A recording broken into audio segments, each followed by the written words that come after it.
মুহররম মাস এসে পড়েছে ভাই আমার, বোনেরা আমার। এই মুহররম মাসে কয়টি রোজা রাখবো? একটি রোজা রাখবো নাকি দুইটি রোজা রাখবো?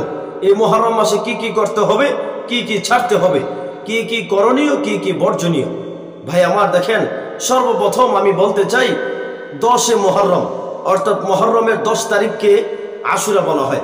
আমরা সবাই আশুরা নামে চিনি, আশুরা নামে জানি। তো দেখেন, এই আশুরের মূল কারণ কি? আশুরার মূল কারণ হচ্ছে রাসূল সাল্লাল্লাহু আলাইহি ওয়াসাল্লাম মদিনায় হিজরত করলেন।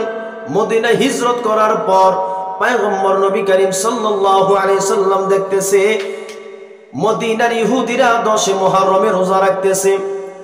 পয়গম্বর নবী করিম সাল্লাল্লাহু আলাইহি ওয়াসাল্লাম ইহুদিদেরকে প্রশ্ন করলেন, ও ইহুদি, তোমরা কেন 10 মুহররমে রোজা রাখতেছো? পয়গম্বর নবী করিম সাল্লাল্লাহু আলাইহি ওয়াসাল্লামের প্রশ্নের জবাবে ইহুদিরা বলেন, ও পয়গম্বর নবী, আমরা কেন রোজা রাখি জানেননি? এই দিনে হযরত মূসা আলাইহিস সালাতু ওয়াস সালাম এবং বনি ইসরাইলকে আল্লাহ তাআলা কুদরতের মাধ্যমে সমুদ্র পার করে দিলেন, আর ফেরাউনকে এবং ফেরাউনের দলকে সমুদ্রের মধ্যে ধ্বংস করে দিলেন। এই শুকরিয়া আদায় করার লক্ষ্যে আমরা 10 মুহররমে একটি রোজা রাখি। এই কারণে তারা রোজা রাখে। তখন রাসূল সাল্লাল্লাহু আলাইহি সাল্লাম, আমরা তো হকদার বেশি, হযরত মূসা আলাইহিস সালাতু ওয়াস সালাম তো আমাদের নবী, তো আমরা তো হকদার বেশি। তখন সাহাবীদেরকে বলতেছে, ও সাহাবী, ইহুদিরা একটি রোজা রাখে এই শুকরিয়া আদায় করার লক্ষ্যে, হ্যাঁ, তারা 10 মুহররম রোজা রাখে, আমরা 2টা রোজা রাখবো। তাদের সাথে যেন আমরা সামঞ্জস্যপূর্ণ না হয়। তারা 10 মুহররম রোজা রাখে, আমরা 2টা রোজা রাখবো। 9-10 মুহররম, না হলে 10-11 মুহররম, এই 2টা রোজা রাখবো। রাসূল সাল্লাল্লাহু আলাইহি সাল্লাম সাহাবীদেরকে বলছেন। দেখেন, এই 10 মুহররম অর্থাৎ আশুরা, এই মুহররম সম্পর্কে কোরআনে বলেছেন কিনা এবং কি হাদিসে আছে কিনা, রাসূল সাল্লাল্লাহু আলাইহি সাল্লাম বলছে কিনা, আল্লাহ তাআলা বলছে কিনা। দেখেন, সূরা তাওবার 36 নম্বর আয়াতে আল্লাহ তাআলা বলছেন যে 4টি মাস সম্মানিত। সুবহানাল্লাহ। আর রাসূল সাল্লাল্লাহু আলাইহি সাল্লাম বুখারী শরীফের হাদিসে বর্ণনা করেন, বুখারী শরীফের মধ্যে আছে রাসূল সাল্লাল্লাহু আলাইহি সাল্লাম বলেছেন 4টি মাস সম্মানিত, 4টি মাস সম্মানিত। 1 নম্বর হচ্ছে জিলকদ, 2 নম্বর হচ্ছে জিলহজ, 3 নম্বর হচ্ছে মুহররম, 4 নম্বর হচ্ছে রজব। এই 4টা মাস, এই 4টা মাসের মধ্যে মুহররম মাস রয়েছে। অতএব মুহররম মাস মর্যাদাপূর্ণ। রাসূল সাল্লাল্লাহু আলাইহি সাল্লাম বলেন যে 4টি মাস সম্মানিত, 4টি মাস মর্যাদাপূর্ণ। 1 নম্বর হচ্ছে আপনার জিলকদ মাস, জিলহজ মাস, মুহররম মাস আর রজব মাস। এই 4টা মাসের মধ্যে মুহররম মাস রয়েছে।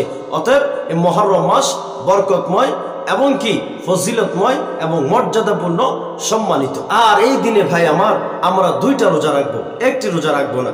যেহেতু ইহুদির একটি রোজা রাখে, তাদের সাথে যেন আমাদের সামঞ্জস্যপূর্ণ না হয়, মিল না হয়, তারা একটা রোজা রাখে, আমরা 2টা রোজা রাখবো, 9-10 অথবা 10-11।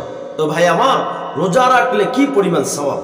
দেখেন, একটি হাদিস আপনাদেরকে বলছি, মুসলিম শরীফের হাদিস।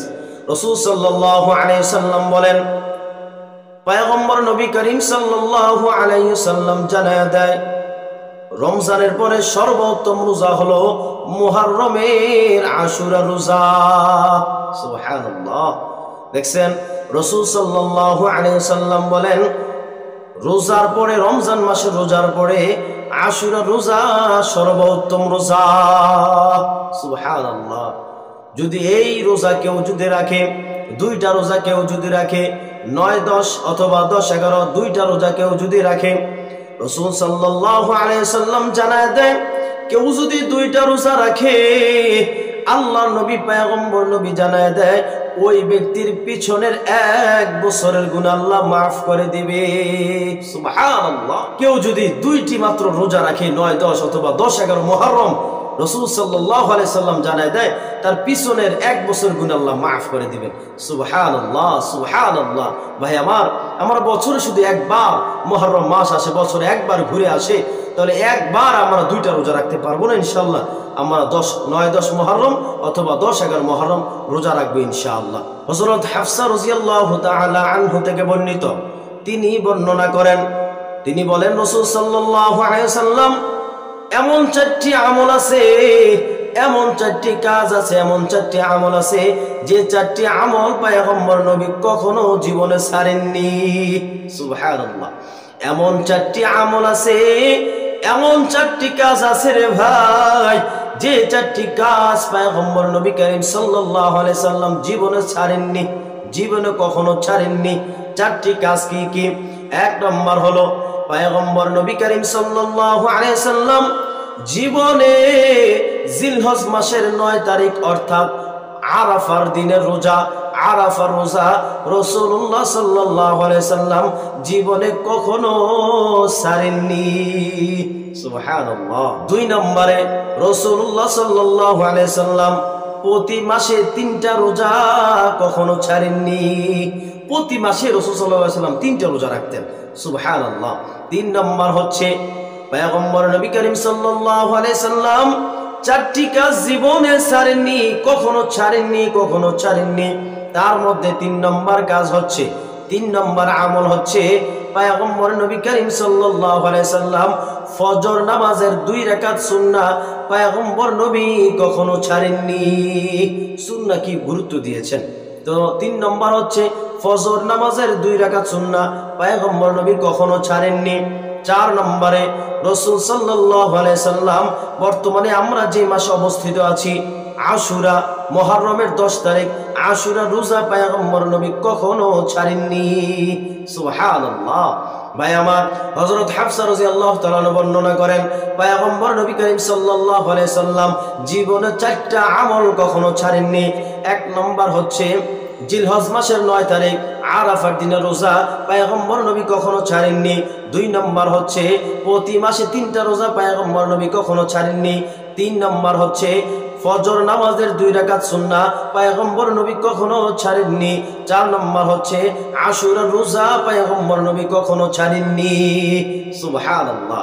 এই হাদিস দ্বারাও প্রমাণ হয় যে আশুরা রোজা মুহররমের 10 তারিখ অর্থাৎ আশুরা রোজা পয়গম্বর নবী মুহাম্মদুর রাসূলুল্লাহ সাল্লাল্লাহু আলাইহি সাল্লাম কখনো ছাড়েননি, কখনো ছাড়েননি। সুবহানাল্লাহি ওয়া বিহামদি। ভাই আমার, আমরাও ছাড়বো না। রাসূল সাল্লাল্লাহু আলাইহি সাল্লাম যেহেতু ছাড়েননি কখনো, আমরাও ছাড়বো না।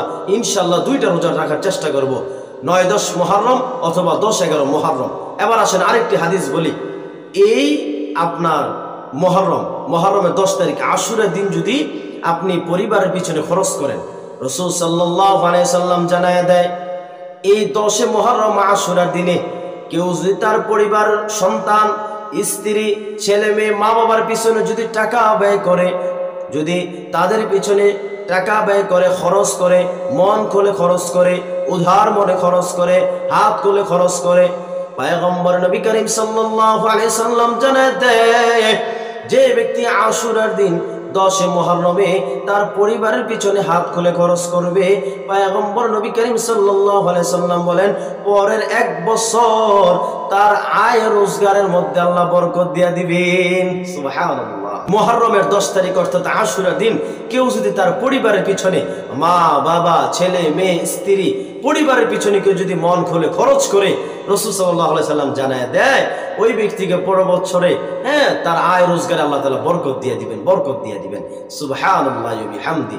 আল্লাহ তাআলা আমাদের সবাইকে, আম্মা জান এবং ভাইদেরকে আল্লাহ তাআলা সবাইকে যেন এই মুহররমের 10